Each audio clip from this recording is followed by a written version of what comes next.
billions of bits of information on a real-time basis. The temptation of management's learning to operate in an alien philosophy, which we're now in, is to confuse all of that data for information. And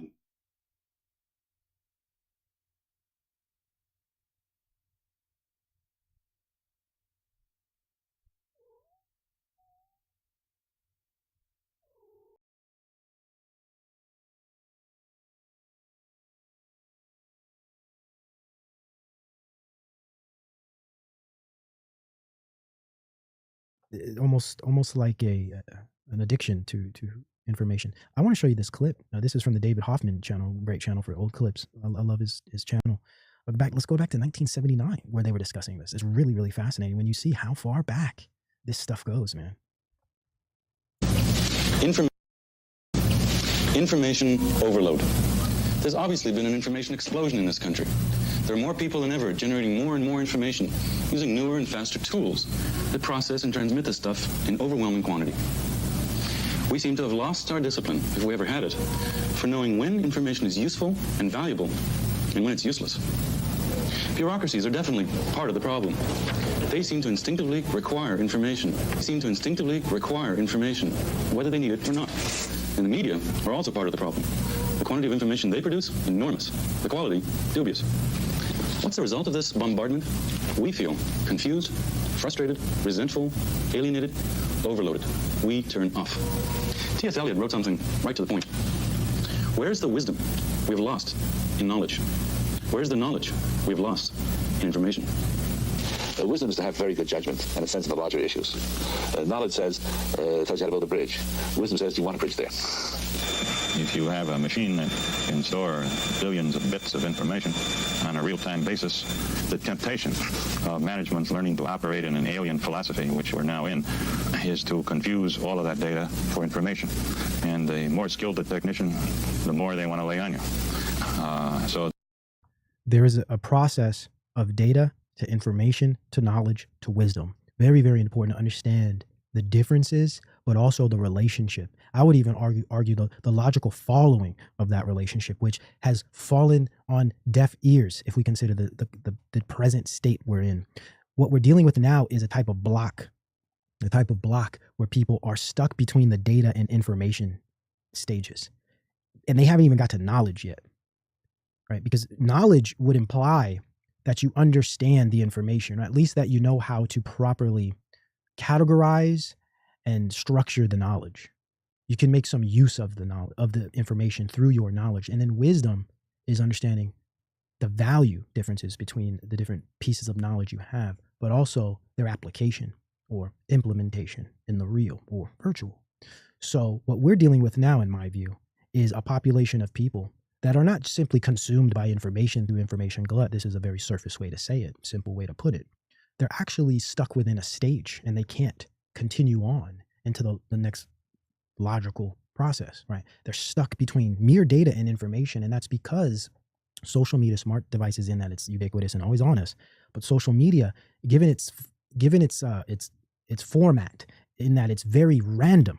Social media is so random. When you open your feed, nothing is connected outside of the fact that you're following all of these different entities. They all present something totally different. So you're scrolling through randomness. The human brain isn't designed to be able to categorize all of that at such a quick speed and velocity, right? So social media, what it does is it presents a type of exponential, never-ending, fluctuating source of data, right? That becomes information. It ends there. For most people, not all of us, okay? Some of us are able to glean knowledge and then apply it from this stuff. But I'm saying in general, especially the young, not only do they not have wisdom, but knowledge isn't necessarily even important to them just yet. So really it becomes this nonstop, endless pursuit of fluctuating data and information that's completely disconnected from anything meaningful in their life. When this becomes a daily activity, such that it even helps shape and form the identity and the relationships they have in the world. Imagine the quality of those relationships and identity. That the struggle of management is to attempt to get information, which means something, as opposed to a vast printouts of data that tells you really more than you want to know.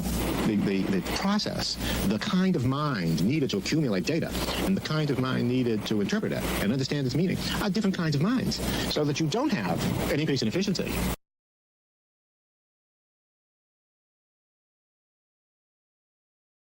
Spinning wheel of death, please. All I pay for this internet, man, this is some expensive internet to run these streams. I'm gonna tell you guys, I got the top of the line Or internet. in humanity, simply because you have an increase in the amount of information that's available. In fact, you probably have a net loss. With all the information available, there's the danger that you finally become dependent on the briefer, the man who can package it for you in a way that is comprehensible. And the briefer, in turn, may have more the qualities of an actor than of a thinker. And anybody who's ever studied a subject seriously knows that the first thing that comes to your mind is almost always wrong, even though it sounds plausible. And yet, when you are overwhelmed with so much information, you usually act, or you're tempted to act on the first thing that you think you understood. So I would say, one, we have to live with it. Second, it is I look at it as an opportunity. You're always better off knowing something than not knowing it. Third, it puts a special application on leaders and decision makers.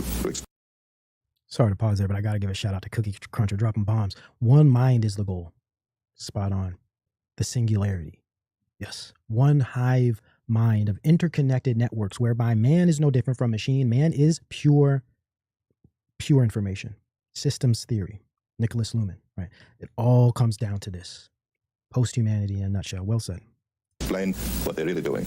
Assuming that the leaders themselves know what they're doing. If they don't, we have to live with it. Second, it is I look at it as an opportunity. You're always better off knowing something than not knowing it. Third, it puts a special application on leaders and decision makers to explain what they're really doing. Assuming that the leaders themselves know what they're doing. If they don't, we certainly don't. The last person who did know everything, or so it was said, was a 19th century English philosopher, economist, linguist, botanist, theologist, chemist, historian, and feminist, John Stuart Mill. But we may never again have a John Stuart Mill, for one reason. This machine, right now. John Stuart Mill was a utilitarian, by the way. All right. So he was already setting things up for this quantification, system theory, data-based human instrumentalism of the 21st century. So let's just make that clear. Contains too much information for this machine to absorb. Could it be, as some people hope, that computers are somehow the answer to information overload? I personally don't think so. Because what computers really do is organize information. And you see, knowledge is information that has been distilled and then understood. Not by a machine, but by a far more complex instrument, the thinking and feeling human being. So there's the problem. There's just too much information, good information, around. And by necessity, we've become narrow specialists in a world which, I feel, desperately needs generalists. We glorify the expert today, and we think we can't move unless there's some expert information available. We've given up on the generalist. So this desire for expertise in making decisions means that we have to satisfy ourselves that there are sufficient papers. I happen to believe in the generalist. I think you need people who are well-versed and have some excellence in areas, but I don't think that you have to be so advised to the nth degree of the expert or from the expert that you can't move. The increase in the flow of new knowledge, in the flow of information, has made it practically impossible for anyone to keep up with his own field. I am an economist and have been so for 55 years, but I can now no longer see what's going on in my own field. The number of journals, the number of articles in the journals has increased so immensely that it is out of the question that I can read. And just imagine that same issue we have today, and that I could even complain about. Too much stuff out there. I can't read all these damn articles. I can hardly even get time to read all the books I have. Imagine where we're at now with this digital information. This was 1979. Mind-blowing when you really think about it from this view. All the stuff that's published. Perhaps the information society requires a new kind of person. Someone who refuses to be overwhelmed by bureaucratic nonsense. Someone who... This is key. I want to run this back. I want you to pay attention to this last point, because this is something, and I've recently found this clip, so I like when it confirms a lot of things we discuss here. This is, what he says is precisely what we talk about here, in that going into this new realm, we're not Luddites, okay? We're not telling you to throw away your computer. I'm not even telling you to throw away your smartphone, even though I believe the smartphone is the bane of our issues.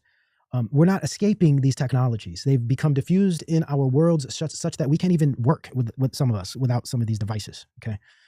Without some of these applications, we can't even function in the society. Now, there might come a time where there are certain procedures required just to use the tech. That's when we completely back away and step outside of the realm. Say if they require some type of biotechnological intervention, for instance. We're not there yet. As long as there are options, okay, as long as there is limitations and this type of, freedom for the user, we can consider these things to degrees, right? But what I like about what he says here at the end is we have to learn how to integrate certain degrees of the technology without being subsumed or consumed by them. We have to be versatile. There has to be levels of discipline. But the thing is, these require discipline. These require a level of intelligence that the majority of the population doesn't have. So it is a bit ideal, but I believe it's the only real way to combat this onslaught of information. Again, this is 1979 and they're having these insights. Where we're at today, wow. Okay. Wow. So it's very important that we take this technology very seriously and don't call it it's just entertainment. Oh, people were saying this about when the TV came out. Oh, people were saying this about when the telephony came out. Oh, people were saying I'm sorry, but that's like the dumbest argument. You can't compare the two. It's a non sequitur, right? And that's outside of Moore's law, even though Moore's law is enough to be worried about, right? There's Miller's law, which is a whole other level of this, which we'll get to eventually. Okay. Miller's law suggests that processing power and technological usage increases its influence and its power. So not only is it just that the technology is developing at an increasing rate and speed, but also its reach is increasing its power. And that's something we can't avoid, because these young people today, all they're going to do is use this stuff more and more and more, right? So we have to be smart in how we use it. We have to understand it, and we have to exploit it in ways that doesn't, in a sense, dig a hole for us. For instance, utilizing AI in ways to, increase your entrepreneurial, goals, I don't think is a great idea. I think AI can be used for certain things. The problem is it's going to be exploited to the degree that it becomes too standard and we become codependent on it. So let me run this back a little bit and just listen to the very last point, because I think it's pure wisdom with regard to information society or to technological society. Check it out. His own field. I am an economist and have been so for 55 years, but I can now no longer see what's going on in my own field.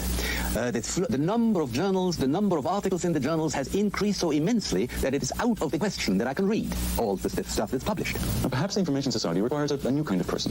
Someone who refuses to be overwhelmed by bureaucratic nonsense. Someone who knows not only how to get information, but also how to select what's valuable. Unfortunately, some of us seem to be going in exactly the opposite direction. Now take what he just said and apply that to today. I mean, perfect way to end this. I'll run it back because it's just such an important point. The question that I can read all the stuff that's published. Now, perhaps the information society requires a new kind of person. A new kind of person. Literally. The people listening right now, those in this chat, those not in the chat, but listening, watching, you are that type of person. That's why you're here. Because I'm that type of person. He's speaking to me. He's speaking to you. He's speaking to all of us.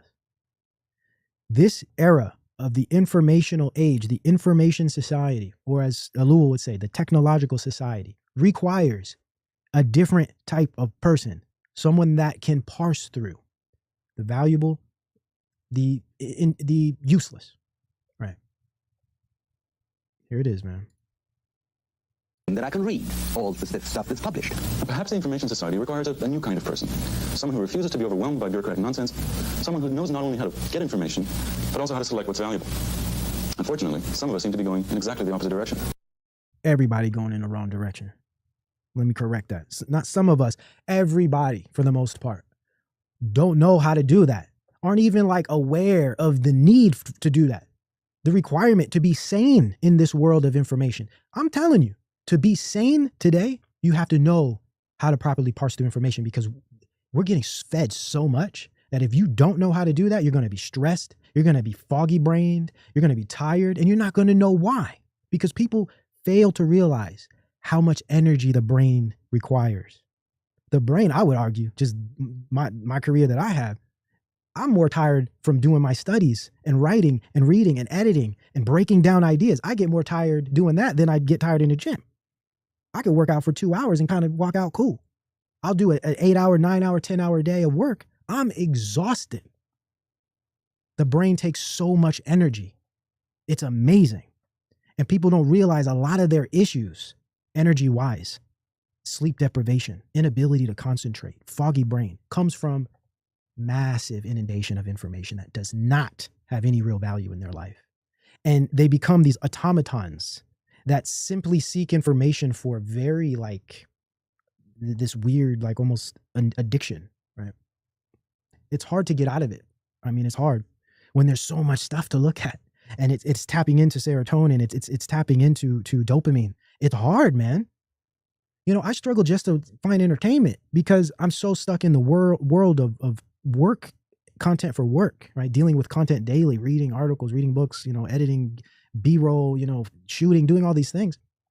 Sometimes I just want to be entertained a little bit, man. Sometimes I just want to watch something and not have to, you know, sometimes I want to go into that, alpha state.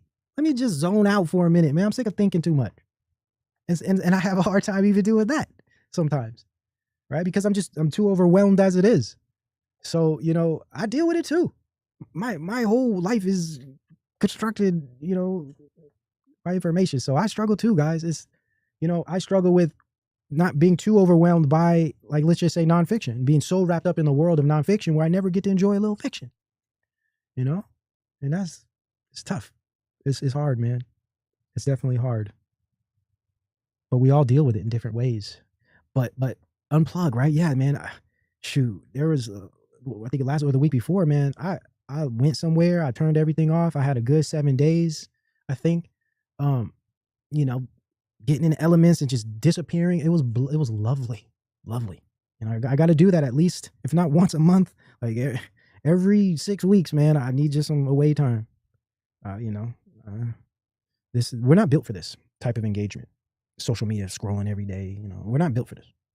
So a lot of our issues stem from that. So if we got information glut and all of these problems, they're talking about 1979. We're in 2023, man. We got kids addicted to internet prawn. All right, we got kids addicted to social media filters. Yeah, unplugging is good for the mental health. It's a requirement, absolutely. And I take digital fasts, you know, where like I'll have certain days of the week where I don't even turn on a screen, right? And I have to schedule it this way so I can get all the work done. But I'll have days where I come into the office and all I do is read physical books or write with my pen and pad. And I don't open up a damn screen. I don't even look at my phone. That's the hardest part, but I have to do this, a tech fast. Yeah, I have to do this to survive, right? To not feel overwhelmed and crash and feel like burnt out. But I do this a couple times a week, and I like it because, for one, it really helps me get through a lot of the books that I'm trying to finish. It forces me to, right? But it also gives me an opportunity to really brainstorm on my ideas with just writing and drawing things, and it's helpful in that sense. And the lack of screens and instantaneity of technology. And, you know, I have about 4 screens in front of me, so I'm constantly doing things on every screen. That takes a lot of brain power, but also like attention, and it wears on the eyes. I mean, there's a lot of problems that come from doing that too much. So it really helps stepping away from these screens. It's very important, I'd say, for anybody, doesn't matter what you're doing. You know, some people don't work in, you know, the knowledge world, but they're on their phone scrolling every day. If that's before work, during work, and after work, and then in bed before sleep, they're scrolling. So we're all dealing with this trauma. We're all dealing with this. So check this out. Look at this article. So before we go into this, I want to set this up here. So 1979, we're already aware. Look, we're going into computer age, you know, personal computers coming out. We're dealing with email and all of this new stuff. They're already realizing, wow, once articles and books go digital, how are we going to keep up with this stuff? 1979. Look at where we're at now. Now we got TikTok. Interestingly, and it's too late, right?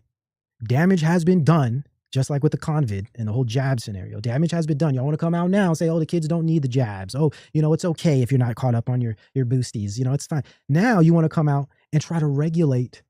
You want to now regulate TikTok. Fascinating.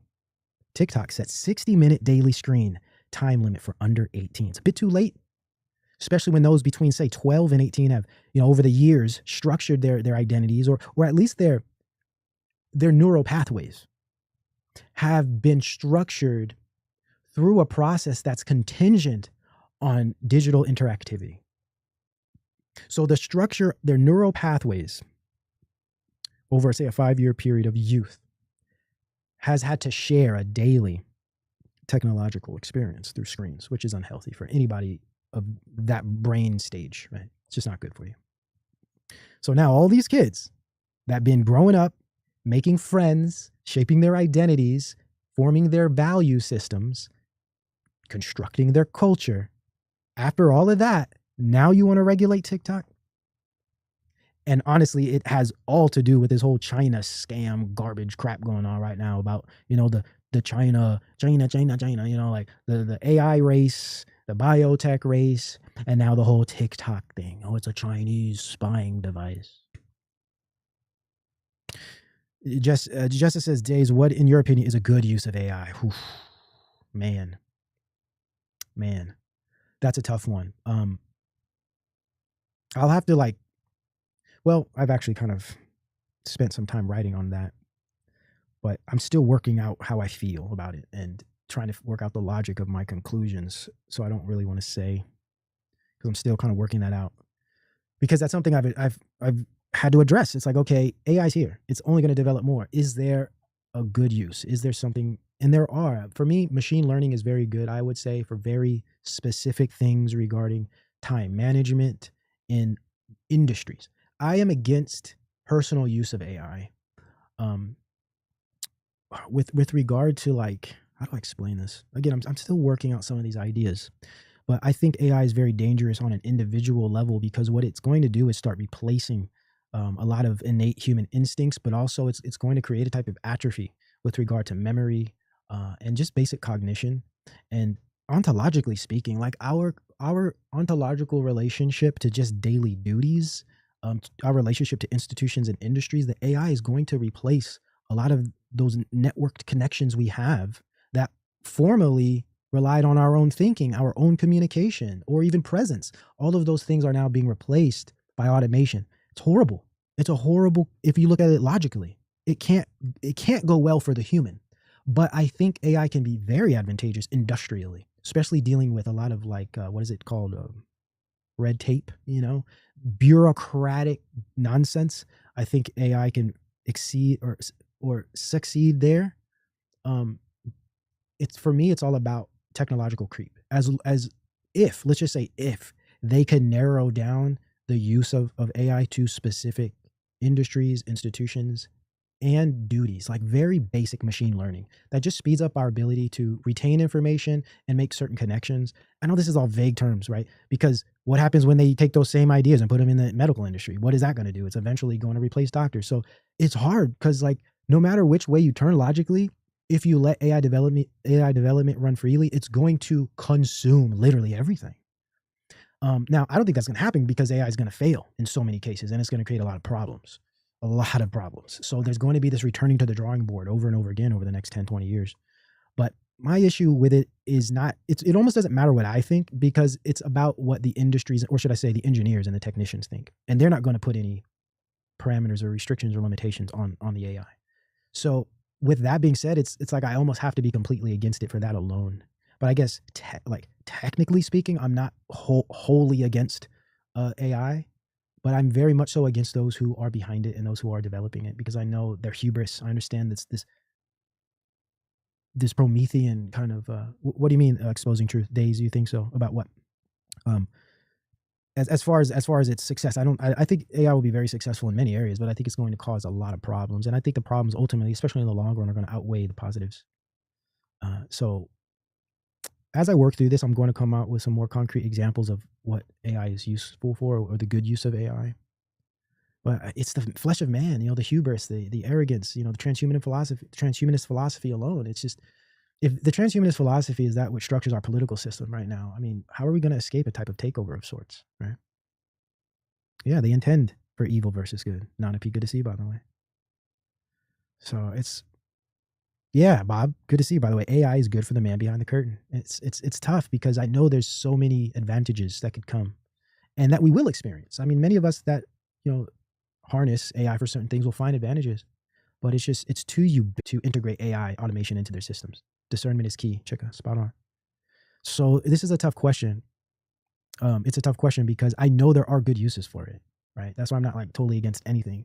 But at the end of the day, I have to be honest, or should I say, I have to be realistic about those behind the development of this stuff. They're not going to address it in a rational way.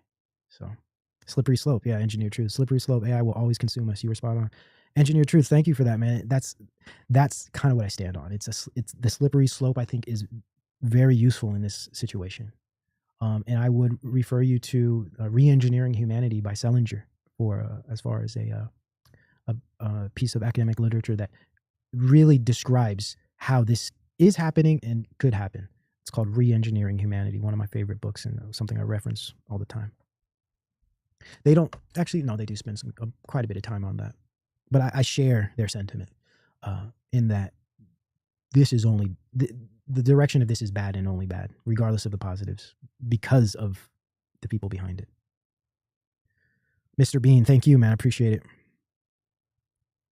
And again, I don't want to demonize social media either, right? I just think it's certain types of social media, certain platforms, and the use, right? Its effect, its influence. You know, there's always positive ways to use things, but I guess we have to look at like kind of in a utilitarian fashion kind of way. You know, what's the biggest influence, and to what degree is that biggest influence negative or positive?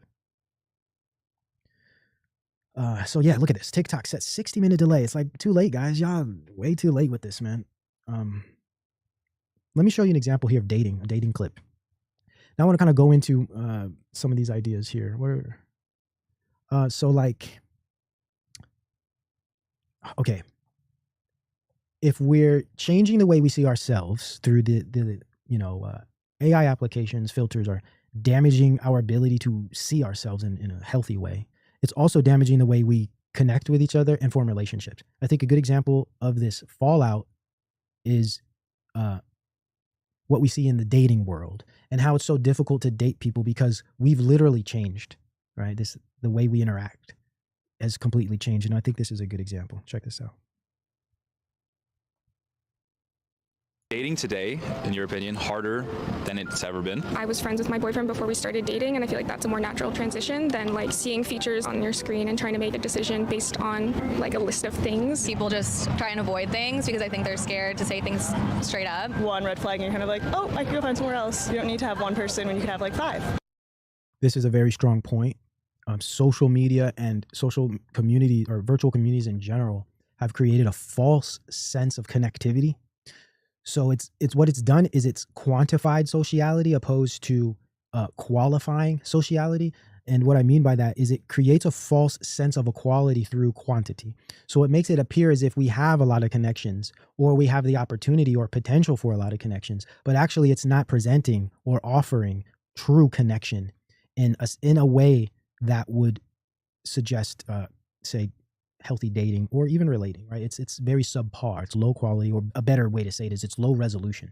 So social media and smart devices, virtual contact, as far as like romanticism or dating is concerned, is extremely low resolution. But what it also, because you get a snapshot of people, you don't get the real person. You get a potential person, right? You just get pictures and images, curated images that tend to be,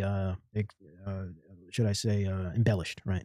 And yes, no excuses. People making money by pictures off feet. Neighbor has made 6 digits. Exactly. This is that AI crazy world of sex and digitization that we're going into, right? Imagine when they have a virtual AI generated feet of women. Women aren't going to be needed anymore at all. Men aren't going to require physical girls anymore. It's not far away. It's just not. Because really what we're turning men into today, or males, we're turning males into addicts where they're addicted to ejaculation. And ejaculation, that kind of like, post-clarity, just to be a little cleaner, that kind of post-clarity you get afterwards, that's reality for young men today, post-clarity. So they want to live in a post-clarity kind of world because when they don't have that post-clarity, they're horny, quote unquote, right? Or they feel weak. This is something young men experience today, especially with the incels. When they see beautiful women or women that are unattainable, it creates this weakness in them to where it almost produces a hatred for women. It's like, I hate you because I can't have you. You piss me off because you're turning me on and I'm sick and tired of it. You're driving me crazy over here, right? You're attractive and I can't have you. You would never even be interested in me. That pisses me off. So now I just hate women because, for what, this is just kind of this reaction. So what you have is, post-nut clarity. That's the proper term. So guys want to stay in the post-nut clarity because then they don't have that feeling of insecurity and weakness. Now, of course, they still want women, right? But that post-nut clarity kind of gives you this barrier, almost this false sense of calm, a false sense of security even. It kind of turns off your desire, right? It's almost like an agnosia. Imagine, and I think guys would sign up for this, a type of agnosia that turns off your ability to feel sexual attraction or horniness. I'm telling you, especially like, quote unquote, and I don't want to be disrespectful because actually I really feel for men that experience this, like in the inceldom. If they could, they probably would, because they're going to transmaxing. If I can't have a woman, the best bet is to become a better one. So it's not too far of a leap. It's just a hop, skip, and a jump to say, hey, if I could get some biotechnological surgery that turns off my ability to feel this attraction towards these women on the internet, I'd be able to play all the video games I want. I'd be able to live my life, and I'm not like subdued by this horniness, because these young men, they're just so damn horny. As I said, they have this hypersensitivity because they're just inundated with prawn and all these sexual images. They're just triggered. You know, there's that whole meme. The guy's just like, y'all know that meme? It's crazy how much it's used. It's like, damn, man, y'all just see an elbow and you want to go in a bathroom or something. It's weird. It's just so weird. But again, it's this hypersensitivity, but they have this hyper insensitivity, or should I say this desensitization when it comes to the physical woman. So they're going to want to beat off every time they see a boob or a nipple on a screen. But when they see a girl in the real, they're sweating bullets and they don't even know how to speak. They lose their ability to speak the language they're born with. Burning with lust, Cookie. Yes, burning with it. These young kids, man, they can't handle it, and it's sad. It's a conditioning. It's literally a rewiring of the brain. So anyhow, imagine if there's like this agnosia that would turn that off. I know a lot of young men, especially those that feel this way, like they might have some ailment or some thing that's causing them to not be attractive. They'd probably go with that, because then they don't have to worry. I don't feel nothing. Or just calagnosia. They can't see beauty, right? That's why I focus in my writing on this, because it's I could see it happening. And I see biotech right now. They're trying to make things such that you could just turn off switches, gene expression, right? They're working towards all of this. It's all going to be under the guise of social reform, hyper-progressivism. We're going to fix the ills of society. We're going to get rid of racism. We're going to get rid of looksism. We're going to get rid of lookism, racism. You poor incels feeling horny all the time, feeling weak and overpowered and insecure by these beautiful women all over the internet that aren't even women. They're probably AI. You want to get rid of that feeling? You want to feel empowered? Get the new agnosia. You'll never have to deal with it again. I can see it happening. So as she said here, dating's hard because what social media does is it emphasizes not only your worth and your value, you get this false sense of popularity, right? But also it gives you this quantification of communication or community. You have all these people to choose from, as if you have the ability to meet all those people, as if you even are seeing all those people, as if those are all people. You don't know. They could be bots. They could be trolls. They could be catfish. So what this social media does is it quantifies something that is based on quality, sociality, communication.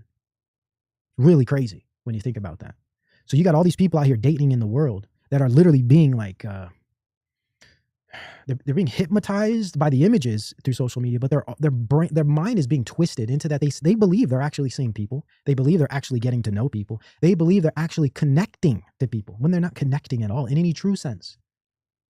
Similar to Neil Postman's argument against the concept of community, where he says now, we talk about, communities in ways that isn't a community. We've redefined the term community.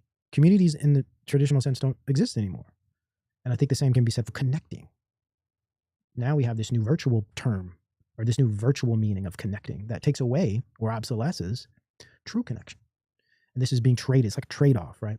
But what happens is we have this misconception of all the people that are, look, I got all these people like swiping, I got all these girls. That's a misconception. And the girls, it's even worse because they see all these dudes. They're like, I got all these dudes. I got dudes hounding me, knocking down my virtual door. And you don't know none of them dudes. You ain't ever going to know you can't know all of them dudes. You don't really know who they are. You can't really see them. You're not really connecting with them. Let's continue.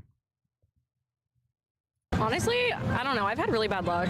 So everything. I've been treated like shit. I think a big part of it is because of social media. People see a lot. They are exposed to a lot. They're always looking for better. Everyone is always looking for the best thing, and they always think. Reiterating the point, looking for the best thing. You have this false sense of necessarily true, right? But it also gives you this, like, you always think there's something better around the corner. When you don't even know what there is you don't even know what exists from the outset. All you see is images. Again, like snapshots of people.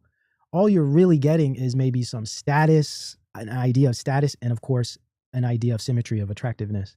And you're gauging that insofar as the symmetry is there, the status to your, desire is there, to your liking. As long as the status and symmetry is there, you might consider. But really, you don't. Again, this gets back to the data and information. We don't have real knowledge in any of that. All we have is data and information, and that's all we're dealing with. Right. So what we're doing is just connecting, quote unquote, with these people. And we have this like idea, especially the girls, because they definitely have get more attention. And it's all an illusion is the point. It's all an illusion. And now these young women and older women, they're dealing with this, and it's tough for them. It's a challenge and it's frustrating. Everyone's dealing with it. For those that are single in the world, I really feel for you guys, man. Something else is around the corner and you almost have too much access to too many people. Is dating today, in your opinion, harder? Too much access to too many people, quantification, information glut, social glut, right? Think about this. As I said in the last show, this is hyper communication. It's not real communication. It's not real connectivity. Just like this isn't reality, hyper real, hyper reality. Okay. This isn't real. So you got all these girls thinking they have all these options. Not the case at all. Now, now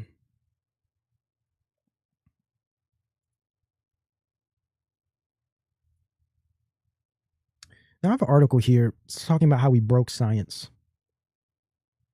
It's kind of a longer discussion. Maybe I'll save this one. Let's keep going with this topic, though. Now let's go into more of the tech. Okay, so I showed you some of these AI apps dealing with beauty. We talked about beauty. We talked about body image. Let me read some of my notes here before we move on. AI enhanced avatarship as the Dorian Gray portrait of the false self. We went through that. Plot reversal, I say, right? It's an inverted narrative. Our real material self stays inside, closeted, behind screens, unseen, withering away, whilst our false self never ages and lives forever through screens, light field, and frequency. Living art, right? The virtual. So the virtual becomes the living art. And the material becomes dead life, right? So as we live our avatar, our art, we're living art in the virtual. In the material, we're dead life, right? And that we're dead spiritually, and that we're not living, but also we're dying physically because we're not deliberately living in the world. We're kind of passive aggressively, or should I say, indirectly experiencing the world through screens and virtuality, right? And at the expense of the real. The problem is our body is going to suffer because of lack of mobility, right? This sedentary kind of experience. And beauty is transcendent. And I want to just kind of give my perspective on beauty, as we, Iman, I think, was mentioning earlier, and Melody's Child as well, with regard to the subjectivity of beauty, which is very true, because there's styles. Right? So again, there's the objectivity of what we would consider aesthetically beautiful. All that has to do with is symmetry. Things that tend to lean more towards, or that get closer to the symmetrical, appear, even unbeknownst to ourselves, even if we can't define why we think it looks good or why we're attracted to something.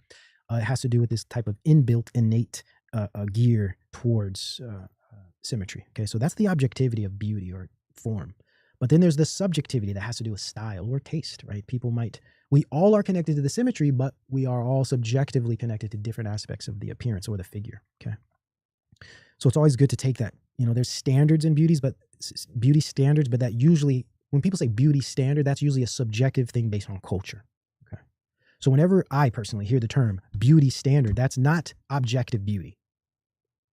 It's a beauty standard created subjectively through a people group, but usually based on media and the arts. Okay. Because if you go to parts of, say, Central Africa, the beauty standard will be much different from, say, if you go to New York City. Right? But both the sample group in New York City and the sample group in Central Africa both will, when you look at their examples, they will share symmetry, type of closer move towards symmetry. So beauty, in my view, beauty is transcendent and ubiquitous. It's omnipresent. So when I consider something like beauty or aesthetics, and honestly, aesthetics, I've studied very little philosophically. Like, I haven't read many books on aesthetics. It's something that's never interested me.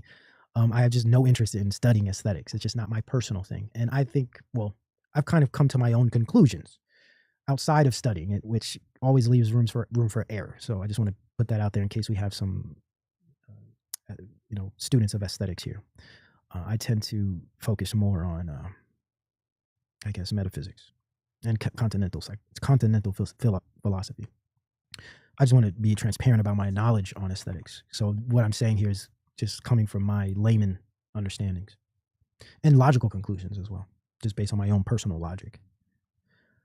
So beauty to me is transcendent and ubiquitous. And what I mean by that is it's far more than just sexual attraction, right? It's far more than just even attraction between human people, human beings, right? Beauty is everywhere. It's ubiquitous. It's in nature. It's in beauty for me.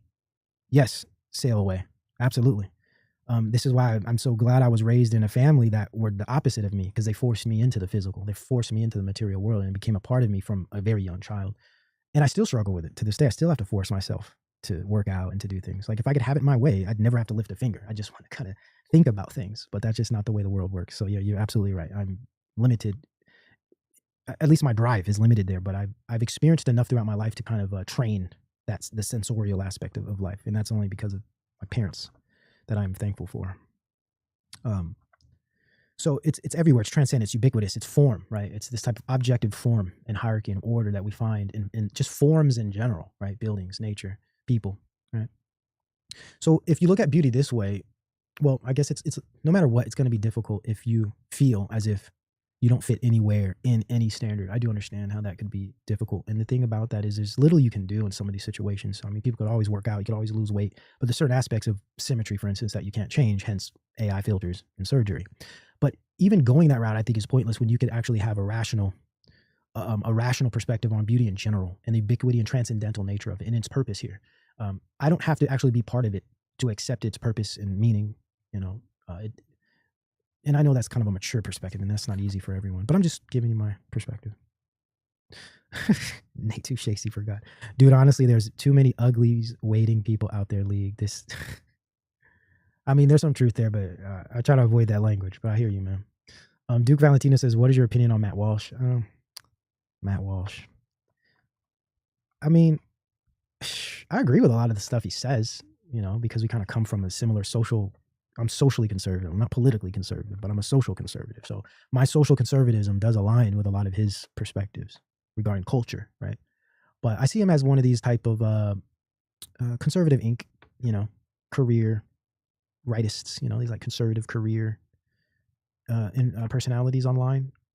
I think he has some interesting things to say, but he's very inconsistent, when it comes to his grounding, with faith and stuff like that. He kind of plays this nominal Christian safe space kind of thing and we're in a position now where you really got to take a stand on some of these things in a way that does cause division, and that's okay, right? It's okay. It's not to say we can't have relationships and sit at the table, right? But you have to stand up for what you truly believe in, and you have to draw lines, and I don't think he draws enough lines. But also I look at him as one of these type of conservative ink career personalities where they're very articulate, very intelligent. I mean, I honestly agree with most, if not all of his arguments, right? Because they're very logical, right? I can't really say anything bad there, and I don't know a whole lot about him. I didn't see his documentary.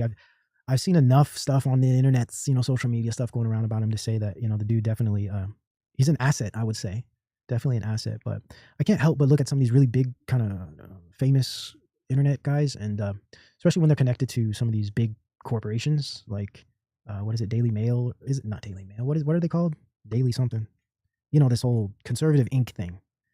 I'm very wary when it comes to some of these organizations, just based on my understanding of social engineering and indirect controlled opposition, etc.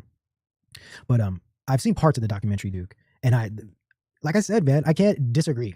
I'm very wary about some of these individual Daily Wire. There we go. Very wary about some of these very highly political figures, right? Because I'm apolitical, right? I have opinions on politics, but I think anyone playing into the paradigm of politics is either really ignorant or deceptive or deceiving, right? And I don't want to say he's deceiving, but I mean, to be that intelligent and not be aware of the circus act of federal politics is shocking to me. It's okay. So back to beauty.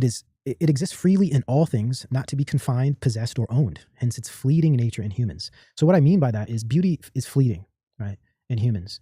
As far as for age, for instance, what we perceive beauty as being something contingent on youth, and I think there's a biological, component there. Shout out to the biopsychologist or the evolutionary psychologist. You got that part right?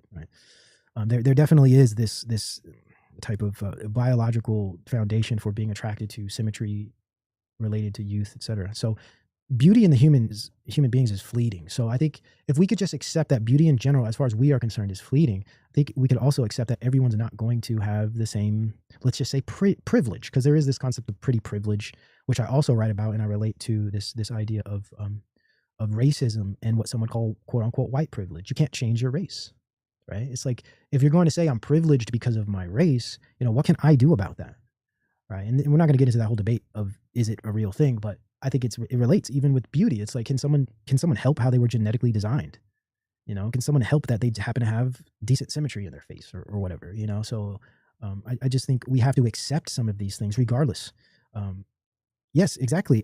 Cleophas, beauty is fleeting in nature too. Flowers eventually wither out, right? Death and dying, all of these things. Yes. I love this.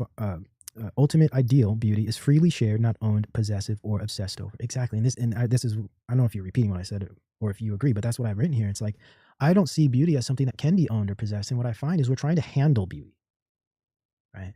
And I think that's what we get. They're so hyper focused on controlling everything, controlled outcomes, equity of outcome, all of these social reform movements, hyper progressivism. It always feels as if it can control things it can't. And at the expense of freedom, liberty, health, it makes all of these authoritarian decisions based on utilitarian options. It's insane to me. And I think this speaks to this idea of just like we want to handle racism, we want to end racism. It's crazy. It's like they want to handle beauty. I want to own beauty. I want to be beautiful forever. I want to own it by creating it with my own technologies, by forcing it onto me exponentially through filters, by permanently changing my features, by undergoing surgery. I want to own it. I want to possess beauty. Beauty can't be possessed. It's fleeting. And I think this is something very important to consider, because what this does is it relieves that narcissistic drive. It relieves you of any real contingency with regard to, say, identity or self-worth, right? It's like, if we can accept beauty for what it is, as far as it's being a pillar of experience, right? We have epistemology, how we know what we know. We have ethics, what we should do and what we shouldn't do, behavior, morality. We have this idea of metaphysics, like ontology, what's real, what's not real. And then we have aesthetics, beauty, form, structure, things that, for me, my perspective, beauty gives texture to the real, to our environments. But it also supplies a type of connective tissue of sorts, right? That brings us together through attraction, right? And I don't care where you're at on the scale of beauty, quote unquote, someone's going to be attracted to you. The problem is we're coming to a point where it's harder to find each other, even though we're more connected than ever. That's the fascinating part, speaking to this idea of pseudo-connectivity. This isn't connectivity. It's not communication in that sense. This isn't the way to form marriages and make babies, guys. All right? That's my point. So it's fleeting in nature and in humans. It isn't definitive, but experiential, I have written here. So you can't really define beauty in that sense, in that there's an objectivity to it, but there's a subjectivity to it. It's paradoxical, and it's meant to be that way. It's part of God's design. We're not supposed to know how everything works, and this is the problem of the quantifying transhumanists and hyper-progressive. They want to quantify and define, or at least control everything. This is not how God designed man and his environment. So all of these things will come to a wall and be stifled. So it's not definitive, and it's not meant to be. It's not meant to be owned, controlled, leveled. Like with Calignosia, you can't level out beauty so that other people don't feel bad about themselves. No, that's just not how nature works. Iman Music says, why does beauty exist in the first place? I would say it exists, as I've said here, in my view. Again, I haven't studied the philosophy of aesthetics, but just based on my own perspective, I could come to the conclusion that beauty gives life and our experience texture and color. Because when I think of symmetry, which is a foundation of beauty, I think connectivity, I think attraction, I think interest. So when we see something we find attractive or beautiful, it piques interest, right? It piques concentration or attention. It also can imbue sexual arousal, which leads to reproduction. So if we'll take the sexual arousal, that could be just for reproduction alone, okay? But then we can look at the texture and color that it gives life. And back to the term interest. So it can pique interest in other people, or it can pique interest in the real. It could pique interest in our environment. It makes our environment interesting, if we want to keep using that term. But I like texture. texture gives things experiential meaning, difference. Texture, you can look at texture as, say, a bumpy surface. That texture is created by the measurements that differ between the tops of the peaks and the flat area of its ground, its surface.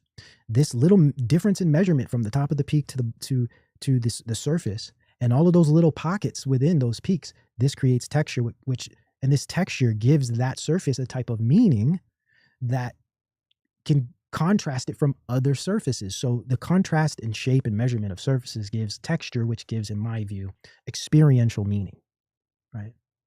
Just by difference alone. The contrasts that texture makes, it gives meaning and purpose. And I think what this does is it directly feeds into our experience in this place that we call life. Without beauty, in my view, it would take away this interest. It would take away this experience. And let me add to that, the debeautification, if I want to make up a word here, of virtuality that aims, especially when we think of the spatial web and mixed reality, what they aim to do is to level off all environmental surfaces so they can project mixed reality images on them from them, basically turning the external environment into a Iman music texture is touch based, but it's also visual, right? Think about that. So texture is actually, I would say, intersensorial, right? Because we can not only touch textures, but we can hear textures. We could taste well, that's touch. We could hear textures. We could see textures. For instance, if I look at a wall that's, say, stucco, and then if I look at a brick wall, I could see textures, but I guess we would only be able to understand the meaning of those textures if we were to touch them, possibly tactile. Yeah, Dusty. This is I know this is kind of like, this is very abstract stuff we're talking about here, and it probably could be debated. And as I said, a lot of this is just coming from my just internal understanding. I haven't done any study in this kind of stuff, but I do understand textures can be perceived, but then I would have to argue, does that perception, does it have to rely on, or is that contingent on touching it first? I don't know. So yes, Iman, they're trying to flatten out everything. So for me, this is an example of debeautification or debeautifying, if I'm gonna make up some words here, our environment, because their goal is to remove the real physical world and create a neutralized, that's a good one there, a neutralized external environment that can be curated. I think a perfect example of this, hey, good to see you, Stephen. Man, if anyone knows about this stuff better than me is Brother Stephen, because he's a former Oxford professor and phenomenologist, Christian philosopher, so he would definitely be able to correct me on some of these things. But yeah, great to see you, brother. So what they're trying to do is, a good example of this is if you look into, like, say, a studio shooting a film with heavy CGI, right? Everything kind of has to be either like greened out, the green screens, or just really blank, so they can go into post production and then superimpose the digital. Yeah, Shawana, I know. I'm making up words, right? Debeautifying. I'm sure there's a better term, but so yeah, and then post production they superimpose, or kind of throw on the virtual images and create the image. Their goal is to do the same. We'll eventually get to all of this stuff. I have some current architecture books that I'm kind of slowly reading here and there. I'll read a chapter, but it really goes into this new future. So this is an example of why beauty is important in general, because this takes away the beauty of our environment, which is the texture, the differences. They want to flatten it all out, level it all out, neutralize it. I think Bauhaus, uglifying, yeah, that's a good one, Johnny Cool. I think Bauhaus is a good example of this. And I know I might piss some people off here, especially some of the art students. And I kind of like Bauhaus. I kind of like that very geometric kind of, what some would call minimal or boring kind of look. I'm not super against it, but it does demonstrate this idea of leveling everything out, turning everything into very stiff, flat, straight lines, not much unique texture or shape. Similar to that, right? We're just going towards it. So I'm saying all of this just to give my perspective on the importance of beauty. And I probably could go much further if I gave myself a little more time to think about these things. Exposing truth, great question. Why are curves attractive to the human psyche? And that's a good question, because curves are antithetical to line and symmetry. Now, there could be a symmetry of curves too, sure. I would say that has to do with something biological relating to reproduction. I think the more, and when you say curves, I think you're specifically referring to the hips. And I think those are the only curves we tend to be biologically attracted to. Yes, as far as in men, it tends to be width of shoulders, for instance, and there's not much curvature there, so women tend to be attracted just biologically without them even being able to do anything about it. Kind of this width of shoulder length, and I guess that type of triangular shape of the body, and men tend to be attracted more to curved hips, and I think this has to do with just fertility, right? And I think the shoulder width for women has to do with protection, and that shape of frame implies strength and the ability to protect physically the woman, and the curvature of the hips implies fertility and the ability to make children. Good one, Cypher Great. Curves indicate more flesh. Yeah, I could see that too, definitely. But just off the top of my head, these are some of the ideas that I have there.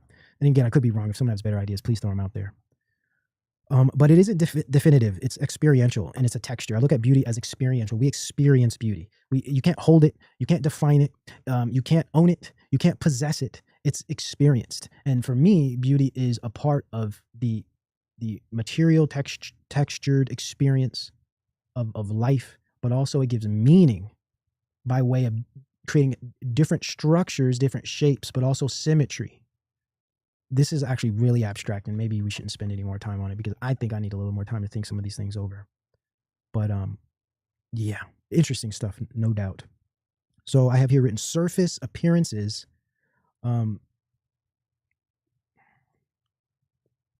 Good acquaintance, companion, bad man. Okay. Accessory, not principal.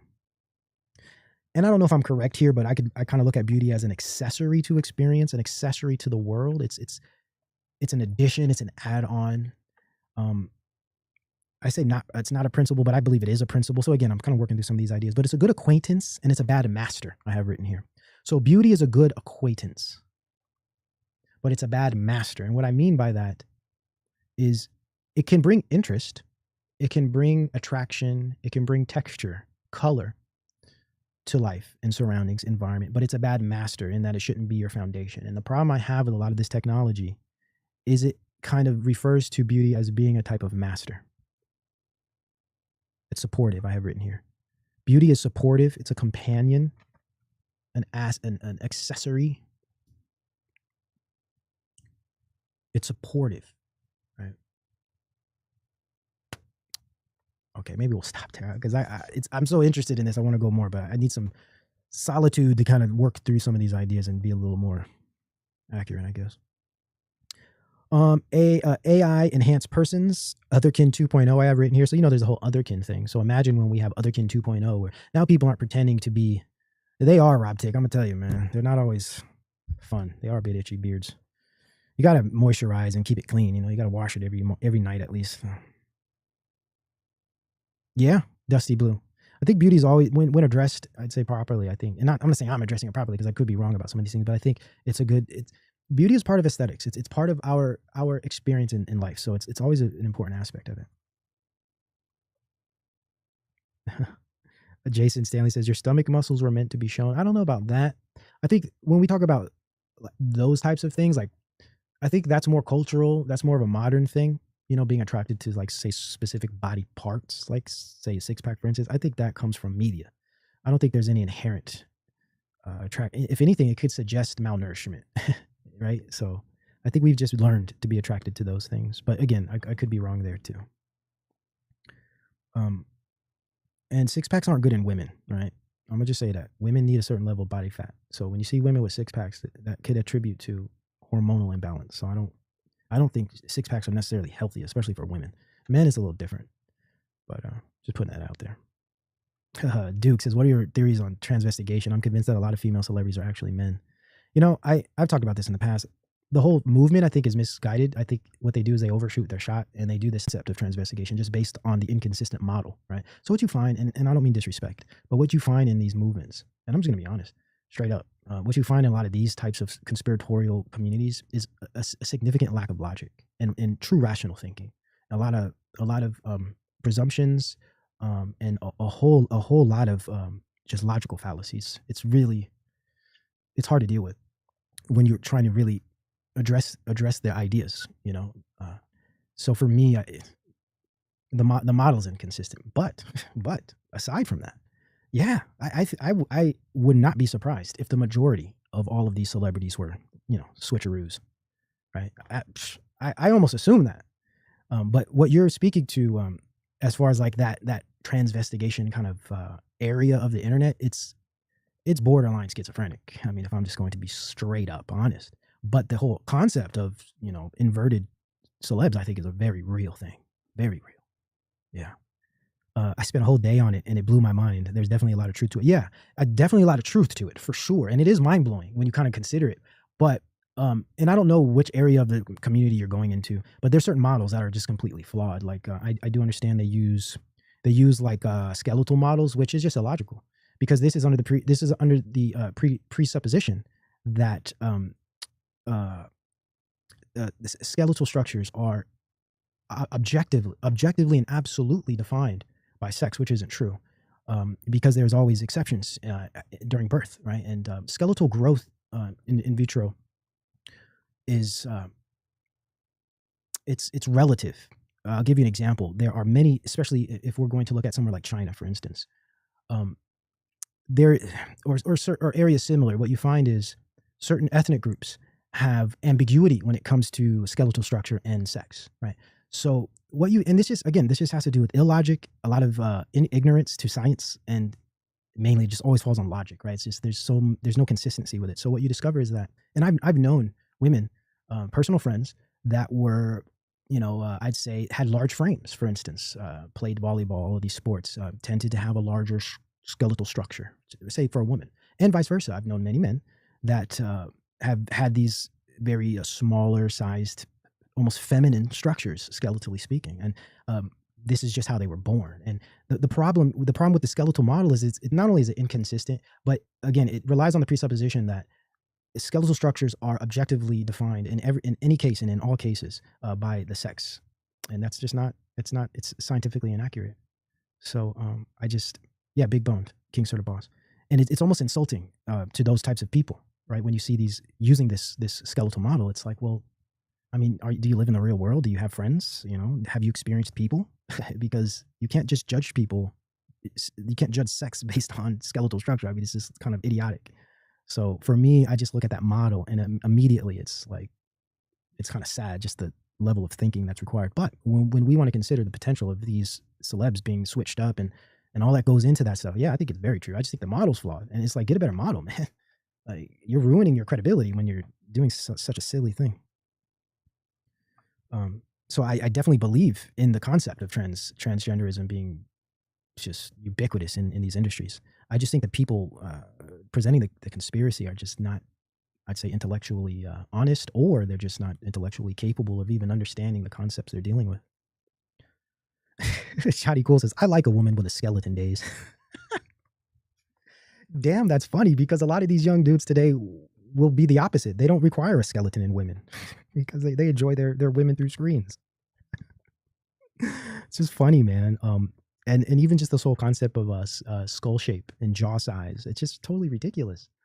It's fascinating. Though women and men do have different skeletal structures when we think of, say, size of hips, and even jaw size, mandible, and structure of the cranium tend to be different when we assess the sexes. But there's always, and rather regularly, discrepancies. There's women that are born with more masculine like frames and vice versa. This doesn't change their sex. It's just like, you got to get a better frame. So we're gonna be wrapping up here in a minute. And of body positivity neutrality efforts. Oh man. Yeah, interestingly, this is all playing out, right? Now let me show you this image real quick. Thoughts on MGTOW. Wow, I did a whole video on MGTOW. Actually did a show on MGTOW several years later. I think MGTOW definitely, I do understand the drive. There's a lot of messed up women out there that have done horrible things to guys, and I do understand being pushed towards that route. I do understand that, especially in certain states, law is designed to be very violent and harmful towards men and their rights. So I do actually logically really understand a lot of the MGTOW perspective, and I would even support it to the degree that it is very limited in that certain individuals aren't meant to be married. Certain individuals aren't meant to have children. Certain individuals aren't meant to be in relationships, right? And a lot of these guys that get involved with some of these messed up women are messed up themselves. So I think what this speaks to is just how certain people just don't know how to really relate and form strong relationships because they're not picking the right partners from the beginning. So the only reason I would support a MGTOW movement, because I think there is a percentage of men that just aren't fit for relationships, or maybe just don't really want them, and they just kind of want a sex partner, or they just want to experience a woman at their disposal, which is in a relationship. So I only agree with it in that I agree insofar as these types of things remain a reality. Bad law regarding marriage, and just a lot of messed up women out there that are taking advantage of men in ways that is harmful. But I also argue that a lot of these guys are picking these women, so they're setting themselves up because they have their own internal issues. So I do see the logic. I think it's only useful, or I should say, it's good insofar as it's limited, and it's a small percentage of men. MGTOW has never been more appealing. And that's what I'm saying, Duke. I agree with the appeal. I think it's very rational. I do understand that. But my point is, if MGTOW, just like homosexuality, for instance, is to reach a percentage high enough, it could be very detrimental to the development of society and the formation of families. Chris Chambers says, "I am MGTOW days. I love the creator and women, but I do not see the return of investment in romantic relationships anymore." Yeah, and I agree. Well, should I say I understand that perspective? And I think it's very rational and logical. And honestly, if I weren't married, I'd probably feel the same. Like if I'm just going to be straight up, let me just be straight up with you guys. And I don't mean any disrespect to my female listeners. I don't mean any disrespect to anyone. But if I wasn't married, I'd probably be MGTOW. I mean, if I'm just going to be 100. And the only reason I say that is because I see what's going on in social media. I see what's going on in the dating realm. I see how these women are acting. And though I could just try to find something worthy, I get that. But honestly, I'd probably just say, nah, I'm not going to waste my time because I got too much work to do, for one, especially with the work I do. I wouldn't even want to waste my time. Now, if God sent some, woman to me that worked out and everything, then, I'd consider it. But honestly, man, I understand. Like I do. My only thing with MGTOW is, I think some of it's a little bit misguided. Men going their own way is MGTOW. And I think some of it's, well, this is what you get. And I think you get this in any movement, like in the manosphere, for instance. You get this very toxic, for lack of a better term. I know they don't like that term, but you get this kind of toxic group in the MGTOW movement. But then you get the very rational aspect of it that is very honest, straightforward, and look, man, like you said, and I gotta agree with you, slim pickings, bro. You know what I'm saying? It's the way the law is set up, the way social media is just destroying everything. It's kind of a rational decision, right? Especially when you consider and if you're older, you know how much work it takes to get to know someone, to form a relationship, to build trust. I get it, man. Now, my Christian faith would snap me out of that and put me in a position where I'd say, well, at least I'm going to try to meet a woman worthy. And I'm married, so this is if I wasn't, okay? My faith would push me towards actually trying harder to meet a woman just based on my faith and my beliefs, okay? But, I love Jesus. Men going their own way. So really what happened is, so a lot of guys came out and started to realize how a lot of guys, lost their homes, their careers, lost their ability to see their children due to just the law system with divorce. And, it's created a movement online where men are like, look, there's nothing really good about forming a relationship or getting married. There's no incentives anymore. There's too many things that are built up against me. And, we're just going to go our own way. We're going to basically ignore women and just strive for career, self-understanding. Different guys do different things, but it's really marriage isn't worth it. Shaping a family isn't worth it because there's too many negative consequences. I was really against it hardcore when I first started hearing about it, just because I think I saw a lot of bad examples of the movement. But the more I started to look into it, and friends of my own, that kind of had this perspective, I get the especially very logical dudes are super rational and are more independent, more stoic, more Sigma type. This is in a sense the logical and rational way to go, and I'm that type very much so. So I think I would probably do that too, just based on just the rational nature of saving my time and focusing on career and getting things in order in my life. But it depends on the type of person you are. But yeah, man, it's hard. It's really hard. So I I get it, especially if you've played the field. You know, if you've like played the field for a long time, you really know how things work, and you kind of see what they call the sexual market or whatever. And for some guys, it's just not worth it. So I do understand that. So I've mixed opinions on MGTOW. I think there's positive angles for certain men, but there's also negative because I see there's a lot of hatred. This type of like female hatred that comes out. And when I started talking about the idea, that's what I was really referring to. And you start to get these men that hate women, and it's almost like incels kind of go to the MGTOW thing. But MGTOW and inceldom are totally two different worlds. But I feel you guys that are MGTOW right now, I totally understand it. And the only reason I say I hope it remains a minority is because we need families, guys. We need marriages, especially for those of us that believe what we believe. We need more people like us being fruitful and multiplying. So it's, for me, I'm more concerned about the future of the body, say the body of Christ, for instance, and how we replenish the earth. I'm more concerned about that than my own personal desires and needs, romantically speaking. That's why I said if I was not married, I would probably be just naturally geared towards MGTOW because I just don't have time for the world today. But my faith would set me in the other direction, and I would force myself to try to find a proper woman because I know that's my duty. And I would want to have a wife. I would want to have a family, just personally. So it depends on the type. Some guys are very independent and aren't interested in that. And I think those are the type perfect for the MGTOW movement. And I think the MGTOW movement has its place. It does.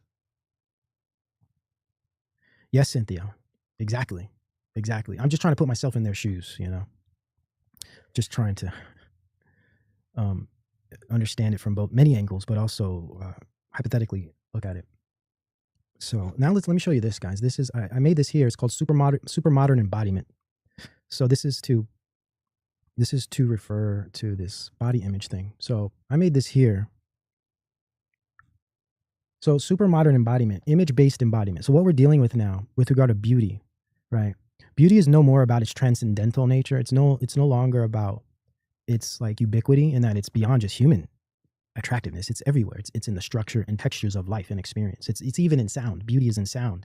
It's even things feel beautiful, like velvet, for instance. Stroking like a nice piece of velvet cloth is experiencing beauty, in my view. Okay. So what we have here is super modern embodiment, image-based embodiment, mediated society, iconographic generation. So what I mean by there is, in a mediated society, information society, in an iconographic generation, embodiment becomes image-based. So it's no longer about the meaning, the respect, the value, the purpose, even the beauty of the body. It's about in all the intrinsic aspects of that, right? The transcendental aspects of that.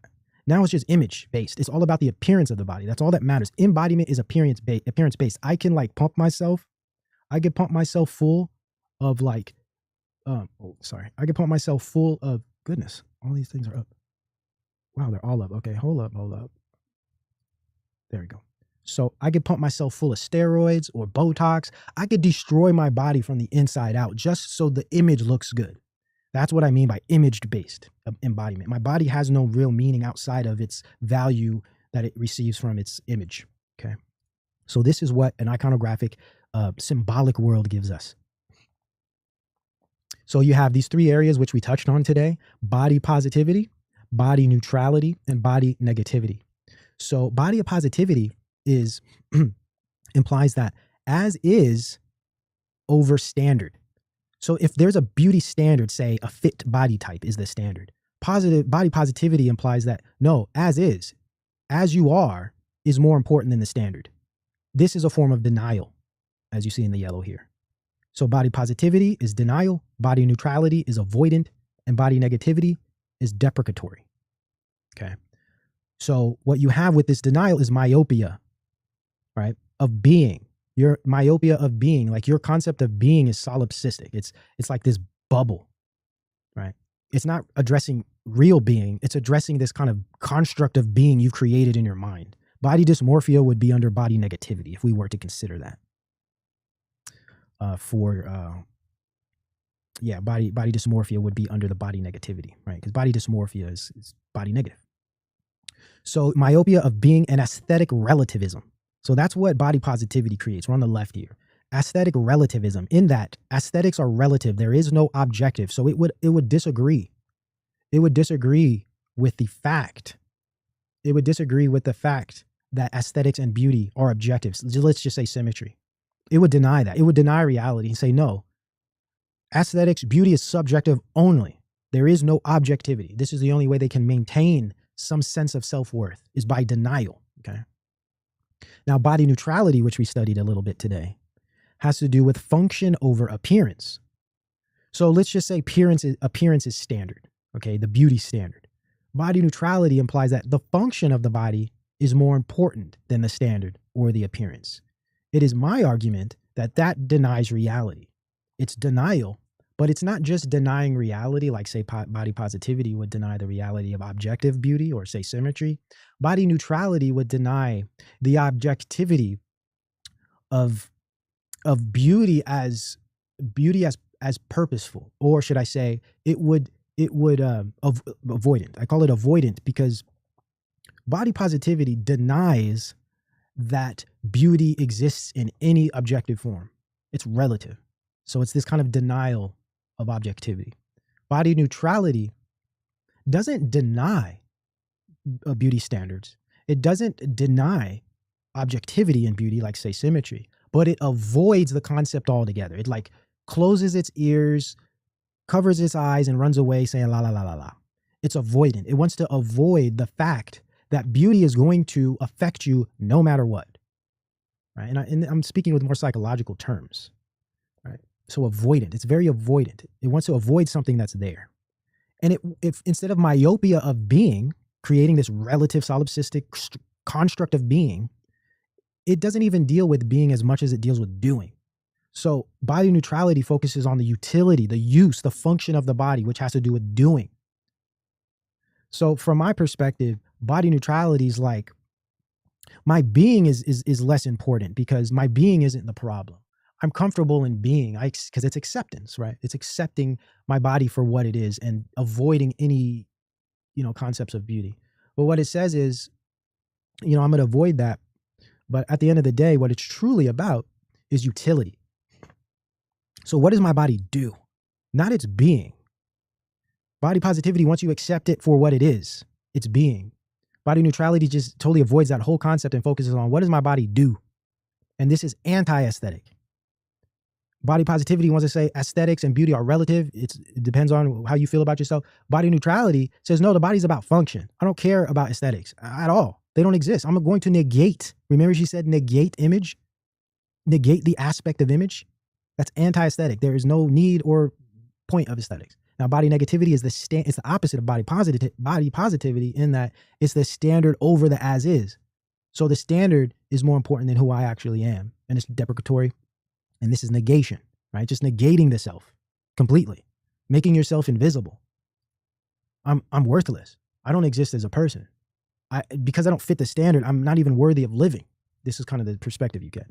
Unworthy of existence, hyper aesthetic. So instead of aesthetic relativism of body positivity, you get this hyper aesthetic of body negativity that hyper focuses on the standard. So it believes beauty is more important than it actually even is. And it believes in the standards more than the standards believe in themselves, or more than people believe in the standards. So it's like hyper exaggerates the importance of, say, thinness or having big breasts or having the right size thighs. It over exaggerates these things. That's body negativity. So my point is just to demonstrate these different realms that women, specifically men, suffer here, mainly homosexual men, but you'll also get like bodybuilders and these types stuck in some of this stuff too. And there's a whole other aspect of bigism that's not here. That is also another part of body negativity where men never feel big enough, I guess. So here what I have is resulting elements of the neurotic personality set within an informational image-based society. So what I mean by that is what we're seeing here is just a response to an informational image-based society from neurotic personalities. And it's been scientifically proven through many studies that I've shown here, women just inherently tend to be higher on the scale of neuroticism. This has to do with the fact that they are, generally speaking, less logical and more emotion based because they're just more social. So just the concept of neuroticism tends to be higher in the population. So with that being said, you will find that people suffering from neurotic issues tend to be in majority, especially with image based issues, women. So for me, all the girls that are involved with this, it's not even about their bodies; it's about their neuroticism. Because I know many girls that might not fit these standards, right? That are very, very secure and just very confident and don't fall into any of this body stuff, because they're not neurotic in the sense that it's pathological or toxic. We're all neurotic to degrees, right? We all have a level of neuroticism, just like we all have a level of narcissism. But from my view, and relating it to COVID, most people you saw freaking out with masks, people you see today still getting boosters, people you see today still hyper aware, these are neurotic personalities. And it is my belief that what you find with a lot of these hyper-progressive movements is they tend to be occupied substantially by neurotic types, hyper-neurotic types. And neuroticism, yes, sail away, could be described by the concept of vulnerable. Definitely, I think neuroticism is, Karen Ornay, I think, does the best work in her book, The Neurotic Personality. I think that's probably the best source to get an understanding of the neurotic personality. Though I don't agree with all of her political positions because she's, pretty hardcore progressive, but she definitely does, I think, accurately describe what the neurotic personality is. But neuroticism is rooted in irrationality. If we want to keep it simple, two things. Neuroticism is rooted in irrational thoughts regarding threats to one's self and one's environment or person. So people who tend to irrationally fear things without proper evidence of their existence, right? And anxiety. So things like a great term is hypervigilance is a perfect example of a neurotic type, a neurotic personality. So neuroticism, when we want to talk about a more toxic or pathological example of it, tends to be rooted in anxiety and irrational fears. So the nervous type, right, is a neurotic personality, right? Labor of Love by Maria Weigel on History of Dating. Ooh, that sounds really familiar. I think I actually I think I know what you're talking about. Let me write that down. I like this. You guys give me books here. Maria Weigel. Moria Weigel. I know this book. Thank you for bringing this up because this I think I know what you're talking about. I haven't read it, of course. But Labor of Love. Yes. This is. I think I have this on a list somewhere. How do we fight these ideas, Days? Well, talking about them, for one. Creating awareness within your communities. Raising children in a way that doesn't fall in line with a lot of these directions we're going in. It all starts in the community and the family, right? In the information age, I think we have an advantage of having access to such information. So it gives us an opportunity to ward off some of these oncoming things. Being informed, definitely being aware, of course, but also creating communities based on these ideas. There's not much we can do, though, really. It really comes down to individuals and families and creating more like us. That's, it's going to be a numbers game, really. And also para economies, right? Para communities. This is really where localism, right? These are the goals. Localism is going to be so huge. And material localism, but also virtual localism. And we're creating a virtual localist environment here, right? So I'd also say look into your whatever city you're in. Look, especially if you have children. Look if your children in the public school system. Make sure you see what programs are coming out. You got to pay attention to a lot of the things being passed as far as legislation. I know this stuff is most people don't want to do any of that, but if you want to try to fight some of this stuff, you got to go local because this is where it starts. It's going to start in the communities and spread out, right? So I think we're going to wrap up, guys. As usual, we didn't finish the show, but this is actually going to lead us right into transmaxing, which we'll cover next week. Yeah, perfect. Yeah, I'll save all this for that because I kept you guys too long already. I wanted to do 3 hours. I mean, this is my goal. My goal is to get down to 3-hour shows, but we get to talking and I go. So yeah, man, I think we'll wrap up here, man. We'll be back next week. Yeah, decentralized. Yeah, all the way. Absolutely. You know, and they're going to sell us decentralization through Bitcoin and all of these things. But I'm telling you, man, all this stuff is going to be connected to this B system. So we're going to really, really have to try to figure out alternatives, and we will. And we got communities to talk about this stuff. You know, so as I've stated in the past, man, I'm actually very optimistic about the future because I understand they're trying to go inside. They want everything to go virtual, and they know the younger generations will be on board, but I also know that a lot of us aren't going to be with this stuff, and there's going to be a lot more opportunities for us that we're not even aware of yet. That's the thing. We are not even aware of all the opportunities that are coming. There's going to be a lot of hard times and difficulties for sure, but there's so many doors that are going to open in the process that we can't even fathom at the moment. 10 years ago, I would have never imagined doing this kind of work, and here I am. Here we are, right? So I'm very optimistic. Very optimistic. Days, drink a protein shake. You'll be good for 3 hours. Yeah, I usually do a little raw milk and whey powder protein before bed. Yeah, that's usually my routine after my meal, of course. Yeah, man, the future is bright. It is funny for me to say that in all that we cover here, but I'm trying to tell you guys so much that we can't even imagine at the moment is waiting for us. And I'm not trying to say some kind of utopia is coming, nothing like that. But it's not this gloom and doom a lot of people want to, present. This isn't to say there won't be hardships, because there will. Trials and tribulations, they're all coming, right? Just strap in and enjoy the ride, Lord Dubesworth. Exactly. I'm here for it, man. I'm here for it. What's right? The worst thing? We get to return to the Father, which is, I'd argue, the greatest thing in the grand scheme of things. Patrick Halpin, D's word. When do you shop for food? When? Well, where? Sorry, getting tired here. Where? Well, as I said, I have a very basic animal-based diet, so I order all of my meats in bulk from ranches. So I source my meat from farms.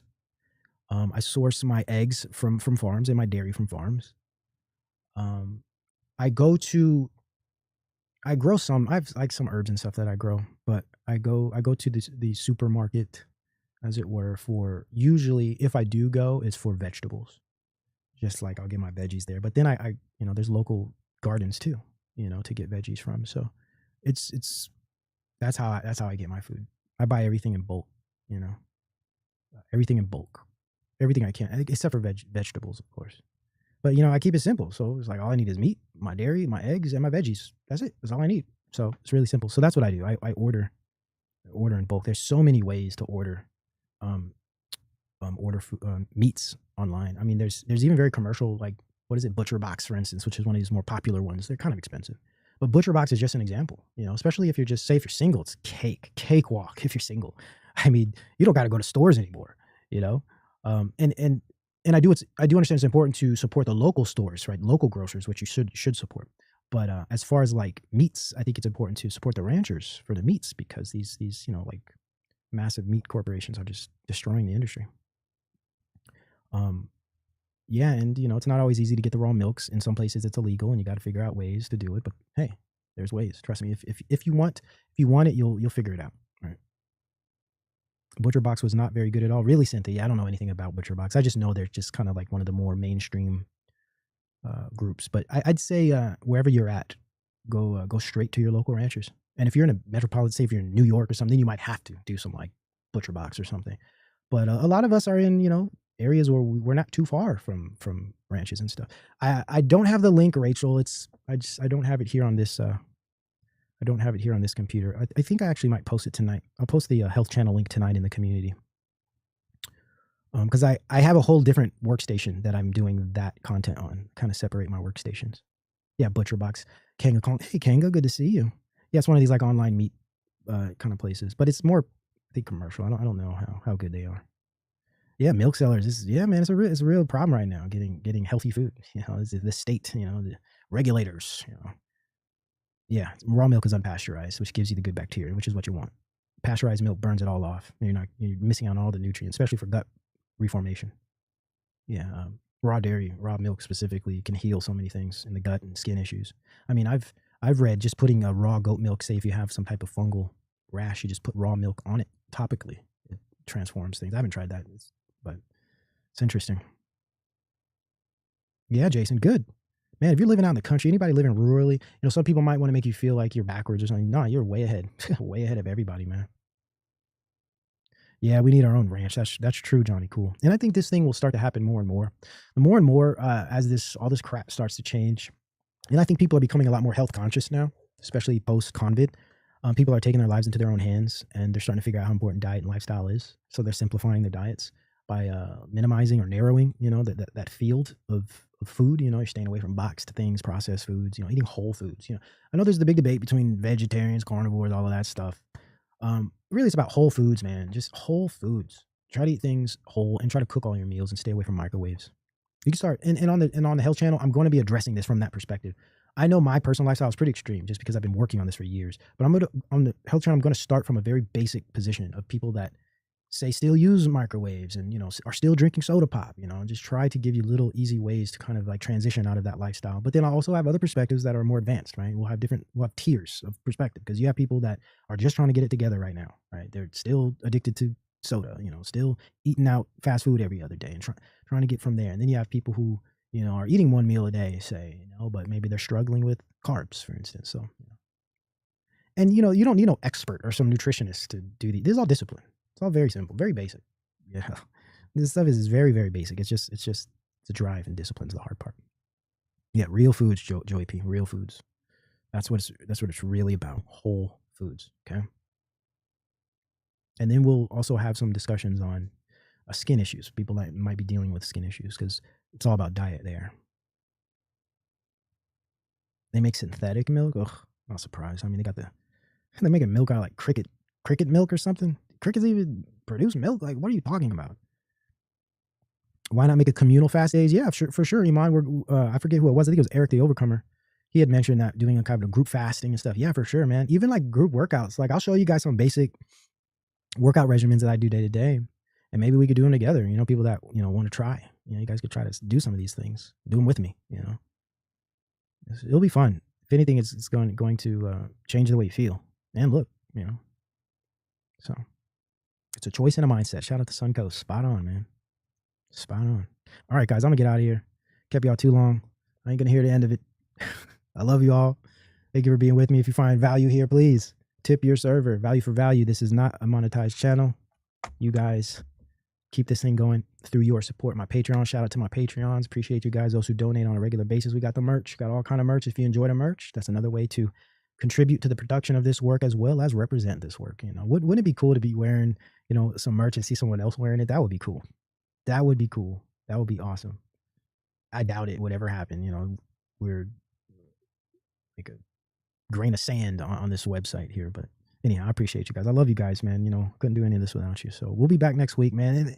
And I apologize. I'm trying to get myself in better order here. Shorter streams, more organized. Well, it's pretty damn organized if I say myself, but maybe I just need to stay out of the chat. But I enjoy your takes, and this is not easy work. I'm gonna tell you. Self-learned here. Okay, doing these live stream things, it's not easy stuff. It's so involved cognitively. I can't even describe how involved all of this is. But I'm working on it, man. I know it's a bit ridiculous. Every end of the show, I almost beat myself up because I'm like, dude, come on, bro. Like, people, I don't got 6 hours. I know. I don't even have 6 hours to watch nothing. And here I am doing it. So trust me, man. I struggle. We all struggle with things. I struggle with brevity. I struggle with being concise. I get easily distracted. I just want to apologize because I don't mean, I don't want to waste your guys' time, man. And it's very important to me to not only produce good content, but respect you guys, man. So I'm working on it. I'll get better. So I appreciate you guys. I'll see you next week. Peace and blessings to you all. Shout out to all of those that continue to support the work. We got the mixtape is out, free download. You don't got to pay. Okay. I make this stuff for you. Everything here is free. I just rely on you guys to support through donation, but everything I'm going to do and continue to do is free for all y'all. So the mixtape tape A is down here, ready to download. Link in the description. It's on SoundCloud. Tape B coming soon, right? We're going to keep pushing this stuff out. You guys been asking for it, and I'm going to bring it. So again, I thank you all. Peace and blessings. As always, we have this in the show. All praises to the Most High God. In Jesus' name, amen and shalom.